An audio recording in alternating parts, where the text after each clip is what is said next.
Units respond to Ramada for disturbance at stairs. This is a long one, I know, but I promise it's worth the read. Thank you for your time, and for checking out my story. The Ramada was one of the 2 hotels in the sleepy mountain town where I was working at the time. Nestled in a downhill slope was the hotel, and across the street were the extended stay suites built by the same owners. In total, there were 4 staircases on the property, and I had no idea where to go. Can you clarify which stairs? The radio mic made the familiar metal-on-metal noise as I slid it back into place before muttering under my breath about the lack of dispatch information. The caller didn't specify and we already disconnected. Of course you did. You always do. But when I crested the hill about 300 yards away from the hotel entrance, I knew exactly where I was going. I guess I lied when I said there were 4 staircases in play here. Over a decade ago, the owner of the Ramada went to the town council to request special permission to put up a tall, lighted sign advertising his business. When the council denied his request, he went back to the drawing board. There was no regulation, his lawyer advised him, on building a staircase. So he built one, tall and sturdy out of steel painted an appealing white, 7 stories tall, and at the top he hung a bright red Ramada sign. This would be the 5th staircase, and usually people respected the sign and gate on the ground level warning people not to climb it. But today, there was a person sitting on the very top. His entire body was draped over the outside of the railing, feet dangling over the bright red lettering of the sign. I wasn't sure who he was or why he was there, but as I pulled into the parking lot it became clear. He grabbed the railing with his hands and stood with his feet, leaning over into the most gut-wrenching ready position I had ever seen.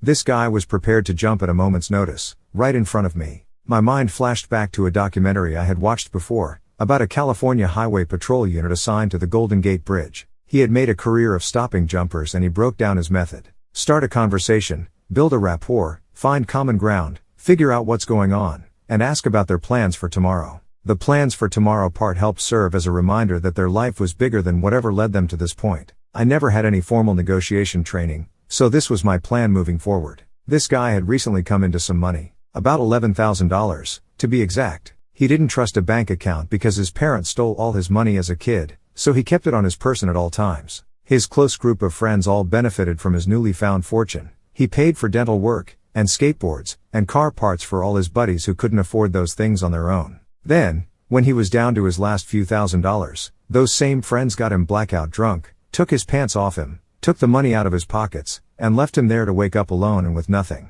The feeling of desperation which ensued led him to the top of this tower, ready to splatter himself on the pavement at 20 years old. While he was talking, little things about his mannerisms stuck out to me. His accent, the way he pronounced certain words. He was really high up and the hot June sun was in my eyes so I couldn't make out what he looked like, but I thought I recognized his voice. I called him by name and asked if he was who I thought he was. After a reflective pause he answered between hopeless sobs, "Yeah, it's me. And quad." This was the guy who, when he was a 15-year-old street kid getting hassled by the cops, I always treated him like a human being. I would let him scuff out his weed, back when it was still illegal, take him home after curfew, and just generally be decent to him. A recent, incredibly brutal home invasion left him with staples in his scalp and surely the head trauma left him predisposed to feelings of depression and lowered inhibitions. But when I called him by name, he remembered me. He took a seat on the railing, still on the outside to remind me he was willing to jump, but also to show he was ready to negotiate. After what felt like a century, I had convinced him to come back over the railing and walk down the winding metal stairs to the ground.